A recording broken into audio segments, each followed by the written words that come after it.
mother-in-law. She lives in Alkmaar. And the reason I have her picture up here is I'm going to try really hard to remember to talk slowly and clearly, because when I get excited, I will go a little bit fast. So for your sake and for Oma, I'm going to try to pace this out a little bit. So I love Zen stories. I've read many, many Zen stories. And one of my favorites is the story of an old man. And one day, his son comes back with some wild horses that he has captured. And the villagers all go, "Oh, this is super, fantastic, you've got free horses." And the old man says, "Maybe."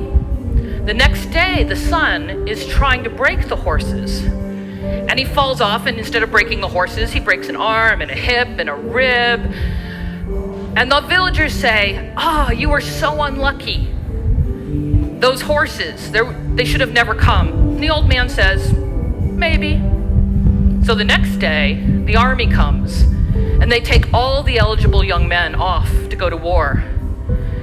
And the villagers come, and they say, "You're so lucky, you get to keep your son." And the old man says, "Maybe." So I've worked at a lot of places. And when I started working at LinkedIn, everybody said, "You're gonna go work at a resume site. Okay, good luck with that." And when I went to MySpace, people were like, "Wow, okay, that's a big challenge, but maybe." When I went to Zynga, everybody congratulated me. "You're working at the hottest company in the entire industry." So I have also learned to say, maybe. It's really hard to know how things are going to turn out. But I will say during this journey, I've been very, very, very lucky. I have learned amazing things, and I'm hoping that you will be willing to take this gift from me of some of the things I've learned kind of the hard way. This is one of the things I've learned. So, I would love to tell you stories. I would love to tell you stories, and maybe at the cocktail hour we'll tell some stories. But in order, since this is recorded, I'm going to go a different direction. I'm going to tell a fictional story.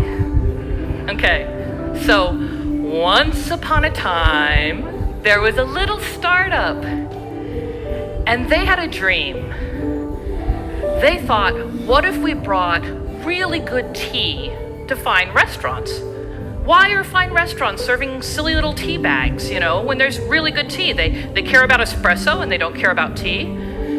One founder was named Hannah. She was first generation Chinese, and she really missed the tea that she had grown up with, that she had in her parents' house.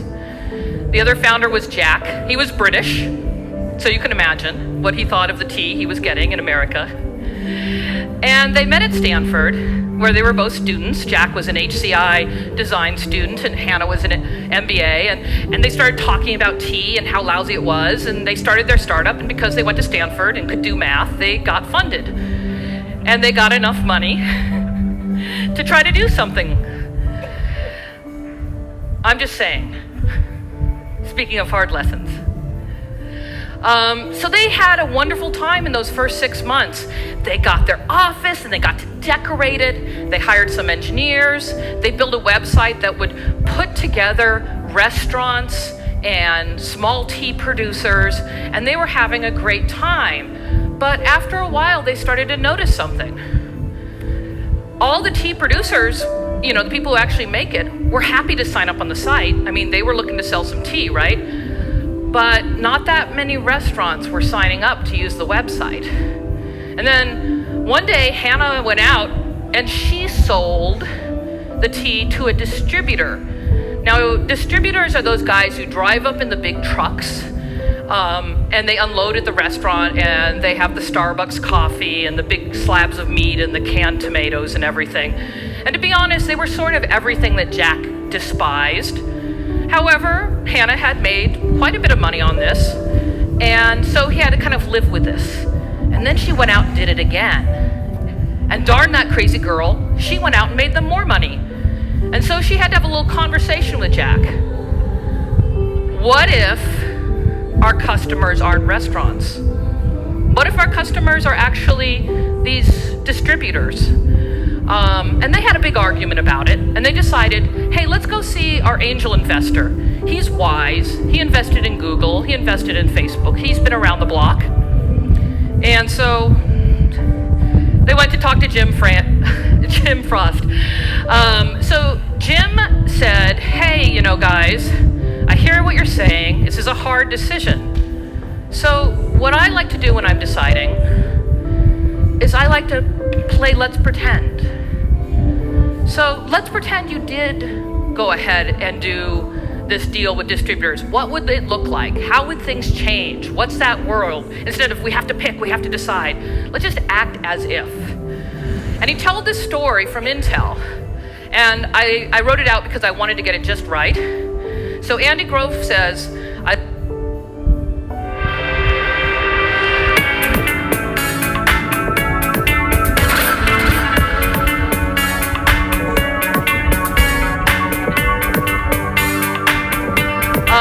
they had a wonderful time in those first 6 months. They got their office and they got decorated. They hired some engineers. They built a website that was to optimize for joy. I wanted to have joy in my life. They may have we can mess up. Hey, what did you do? And then they noticed, you should expect we've actually made. So, you know, I find, and the board brought in a new CEO. What do you think he'd do? He would get us out of memory. Well, why don't we walk out the door, pretend we're the new CEO, and do it ourselves? I don't know why more people don't think of this. What if we just act as if it was happening? And so, you know, I find that you can say, well, let's pretend we're a B2B company. I love game design, so this is just like creating a little magic circle. What would we do? Well, we'd hire salespeople, right? Because you need salespeople to go out and make these big deals. We'd hire customer support, because if you've got a $100,000 deal, you want somebody to pick up the phone, right? You know, maybe we'll even hire a new CEO, you know, who knows? So after some conversation, they decided to focus on a new customer base. But Jim said, I got something else for you, also from Intel, something I learned from John Doerr. There's this thing that will help get your team really executing against this idea. They're called OKRs, Objectives and Key Results. So this is actually something that's spreading throughout the Silicon Valley. It's adopted at Google. Google took it on when they were 1 year old, and you can go online and you can find the talks where they say, yes, this is how we got to grow so quickly. Zynga did it, General Assembly's doing it, LinkedIn did it.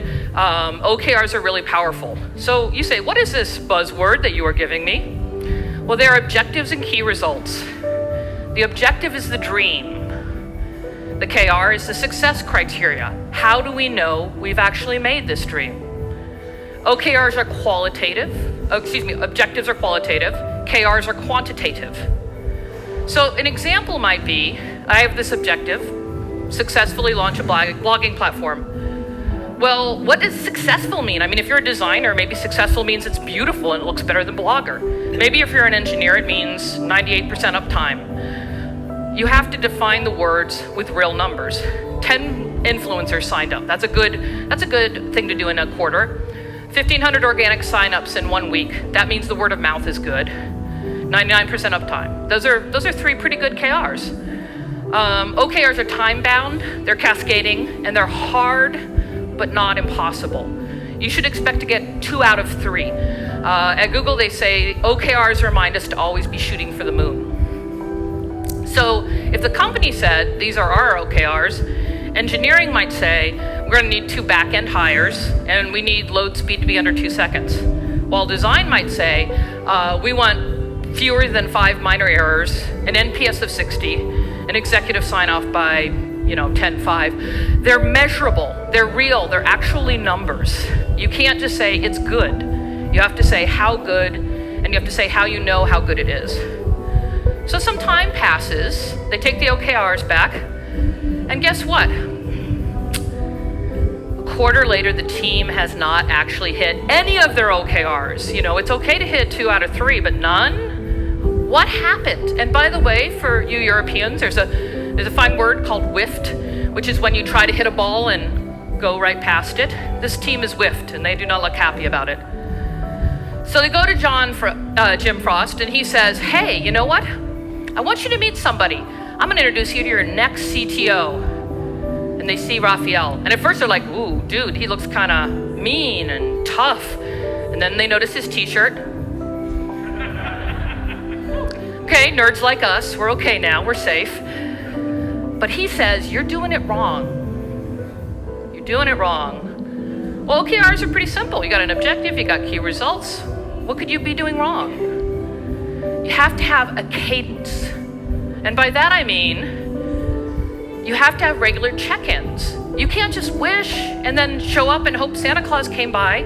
You have to constantly check in with your team. Are we really doing the things that we promised each other that we would do? So Mondays are for promises, and Fridays are for winners. This is a system that we used at Zynga, and I have brought this to a lot of startups I advise, and it works extraordinarily well. So as you can see, we have 3 priorities. This is the priority I, the designer, I, the head of marketing, I, the engineer, is making to the team. It's a little like Scrum, you know, when you get in stand-up and you say, what did you do yesterday and what are you doing tomorrow? I'm saying, I'm gonna make these 3 big things happen. And I don't know if you've ever been in one of those status meetings where people are like going on and on and on, and I called this guy and I did that. It's not about saying every single little thing you did. It's about focusing on the big things. Second, we have the overview of the next month. And this is just a heads up. Guess what, guys? You know, we're going to be doing these things. Does anybody know anybody at this company we want to do a deal with? Does anybody, are you aware we're going to need a marketing plan? Just a way of keeping everybody, you know, in the loop. That's tight. Then we have the OKR confidence level. And this is really important. In order to make sure OKRs are a stretch goal, we put them 5 out of 10. Then every week we change the number. And then we talk about it. So if I move that KR down to 3, people are gonna go, whoa, 3, where did that come from? What happened? You know, oh, well, it turns out that they pulled out of the deal, or the users actually hate everything we're doing, or NPS is tanking when we do this thing that we thought were gonna make us money. I mean, you have the good conversations, and that brings the whole team to start learning, and you start to know what's possible. I don't know how many of you guys are asked to make estimates, but the first time you tried to estimate how long something was gonna take, right, a home page maybe, you probably messed it up. You said, I could do that in 2 days, or it's gonna take me 2 months. The practice of guessing what your potential is a fantastic practice to get used to. And then the last one, I think is also important, because when we're pushing everybody to grow, we can mess up the stuff that's already going well. We can, I'm trying not to cuss really strongly, and I'm doing well. So you want to pay attention. Are you driving your team to the ground? Are you pushing them too hard? Are you writing lousy code? Is your code health going to heck? Are you upsetting your customers because you're focused too much on revenue? You pick 1 or 2 health metrics and you track them. And so while you're pushing, you're also protecting. Protect what matters. And I love this system. It's really simple. It's clear. It takes maybe 10 minutes, unless you have a fight in your team meeting to discuss. And it's been interesting because I know at least 2 different design companies that are adopting it. And I was kind of like, you can do that? I didn't know design companies could work efficiently on metrics. Okay, I'm sorry. That's a little bit of an assumption. But I'm very excited to see this happening. So it's all about dedication. You're dedicating yourself to your goals, committing to those, and you're dedicating yourself to your team. As well, I know this is going to sound crazy, but I'm a big fan of a weekly status email sent to everybody. Complete transparency. That's how it works in Google. That's how it works in Zynga. Well, you don't send it to everybody because you now have 10,000 people, but your entire team. And it just lists the OKRs and what the confidence level is, what those priorities were, what happened last week, risks and blockers. And it's about creating a collective body of knowledge. Then Fridays are for wins and wine, or wins and beer. It's all about celebrating. Engineering should be demoing whatever they built that week. I'm gonna bet that at least some of you already do this. Your engineers come up and they show the code they wrote, How many of you do design demos though, when you've seen the engineer's demo? Why shouldn't you show your latest ideas, your directions, your explorations? I mean, you made progress too. Why doesn't sales and biz dev share their wins? I finally got a call with that really important guy, you know. I finally closed that sale I've been working on for 4 weeks. And, you know, I really think this is important. Now, I understand that maybe alcohol is not always appropriate, so you can go with cake. Cake is nice. But I think it's a little bit about, you know, coming together collaboratively, collectively, celebrating and eating something nice or drinking something nice. Everybody needs bragging time. Everybody deserves it. Even customer service should get up there and say, hey, there was a customer and she cried for 30 minutes on the phone and then I fixed it, you know. Everybody deserves to stand in front of the group and brag. It motivates the team to have something to share. You start looking for the win. What am I going to show up on Friday with? It makes you feel like you're part of something special. Oh my God, all these people around me are doing these incredible things. I love being in this company. And it shows progress, and you need to show progress. So Hannah goes back to the team, and she says, you didn't make your OKRs. And the team is, well, I don't think we're marketing it right. We had some problems with the performance of the site. We had to deal with wrong orders. We didn't hire a second salesperson. This is bad because excuses and blames never fix anything. Fixing things fixes things. And so, clever lady that she is, she says it's okay. You know, it's actually going to take us a couple quarters to get our OKRs right.